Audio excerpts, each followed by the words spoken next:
Shalom, dans le nom de Jésus-Christ, que la paix de Dieu soit le partage de tout un chacun de nous. Et je crois que si tu me vois à partir de cette vidéo, je crois que ce n'est pas le fruit d'un hasard. Certainement, le Seigneur a permis que tu puisses m'entendre et que tu reçoives la parole de la vie afin que tu sois pleinement béni et pleinement visité par sa parole.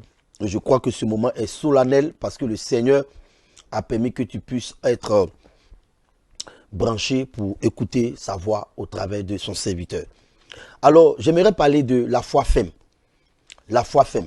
C'est bon d'avoir la foi, mais c'est mieux d'avoir une foi ferme. Pourquoi une foi ferme? Une foi ferme parce que lorsque nous avons une foi ferme, le Seigneur se manifeste puissamment au travers de la foi, mais une foi qui est ferme. La Bible déclare que à celui qui est ferme dans ses sentiments, le Seigneur lui assure la paix parce qu'il se confie en toi, parce qu'il se confie en Dieu, je veux dire. Alléluia. Donc, regardez un peu, même ce qui s'est passé lorsque Moïse était en Égypte. Nous voyons toutes les persécutions que Moïse a subies face à Pharaon. Moïse est resté ferme. Moïse a gardé une foi ferme envers son Dieu. Et la parole de Dieu dit que, n'est-ce pas, Moïse n'a pas été vaincu, Moïse a été plutôt vainqueur. Moïse est sorti à main forte avec les enfants d'Israël, n'est-ce pas, de l'Égypte. Alors, qu'est-ce qu'une foi ferme? Lorsque nous parlons de foi ferme, nous parlons d'une foi qui est inébranlable. Nous parlons d'une foi, bien aimée, qui est consistante. Nous parlons d'une foi qui ne trébuche pas. Une foi qui ne tremble pas. Une foi qui ne fuit pas devant les situations de la vie. Mais la foi ferme, c'est une foi qui te rend inébranlable. La foi ferme, c'est une foi qui te permet de pouvoir faire face à l'adversité. Et lorsque vous avez une foi ferme, l'adversaire ne peut pas vous renverser. L'adversaire ne peut pas vous terrasser. L'adversaire ne peut pas vous avoir. L'adversaire ne peut pas vous faire tomber. Bien au contraire, c'est vous qui allez le faire tomber. C'est vous au contraire qui allez le faire tomber. Et c'est lui qui prendra fuite au devant de vous. La Bible dit résister, 1 Pierre 5 verset 9. Il dit résister avec une foi ferme et il fera loin de vous. N'est-ce pas? Nous devons avoir une foi ferme dans un monde bien aimé dans le Seigneur où nous serons victimes de persécutions, dans un monde où nous serons victimes bien aimés d'attaques, où nous serons victimes de beaucoup d'injustices. Nous devons rester fermes envers Dieu. Alléluia. Et je crois que Dieu, n'est-ce pas, ne va pas trahir ses promesses face à ceux qui ont une foi ferme en lui. Alors, ce que vous devez comprendre, lorsque vous avez une foi ferme, Dieu vous assure la paix.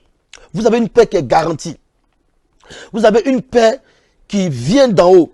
Et cette paix-là vous donne une tranquillité intérieure. Cette paix-là vous donne, bien aimé, une tranquillité en toute chose. Et j'aimerais te dire que la foi ferme te donne aussi, n'est-ce pas, la confiance en lui.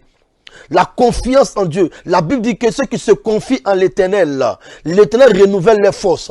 Ceux qui se confient en l'Éternel, bien aimés, ils sont comme, n'est-ce pas, un arbre qui produit son fruit, un arbre qui est verdoyant, un arbre qui est fructueux. Alors j'aimerais te dire en ce jour que l'Éternel veut que tu sois ferme.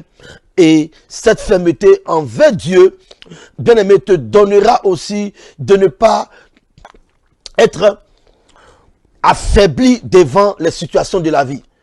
Bien aimé, celui qui est ferme envers Dieu, même quand les situations de la vie se présentent à lui, il sait que son Rédempteur est vivant. Souvenez-vous de Job, malgré qu'il était malade, malgré que son épouse l'avait abandonné, malgré que ses amis l'avaient traité de toutes sortes de noms, Job n'a pas abandonné Dieu. Job n'a pas tourné dos à Dieu. Mais la Bible dit que Job est resté ferme. Et cette fermeté envers son Dieu a permis que Job soit rémunéré, soit récompensé. Tous ceux qui restent fermes envers Dieu, ils sont rémunérés, ils sont récompensés au temps convenable. Je suis convaincu pour ma part que la situation que tu es en train de traverser, cette situation, tu dois être ferme dans cette situation parce que la Bible dit dans le livre de 1 Pierre, le chapitre 5, le verset 10. Écoute ce que la parole de Dieu te dit à propos de ceux qui restent fermes jusqu'au bout. Tu dois être ferme jusqu'au bout. Ta fermeté ne doit pas durer, n'est-ce pas, un petit temps. Cette fermeté doit être, n'est-ce pas, jusqu'au bout. Alors, il dit, le Dieu de toute grâce qui vous a appelé en Jésus-Christ et à sa gloire éternelle, après que vous aurez souffert un peu de temps, vous perfectionnera lui-même, vous affermira, vous fortifiera, vous rendra inébranlable. Alors vous voyez, donc la fermeté te rendra inébranlable. La foi ferme te rendra inébranlable. Je prie au nom de Jésus-Christ que tu demeures ferme avec une foi en Jésus-Christ, en t'appuyant sur sa parole et que Dieu te comble de toutes sortes de grâces et de faveurs au nom de Jésus-Christ.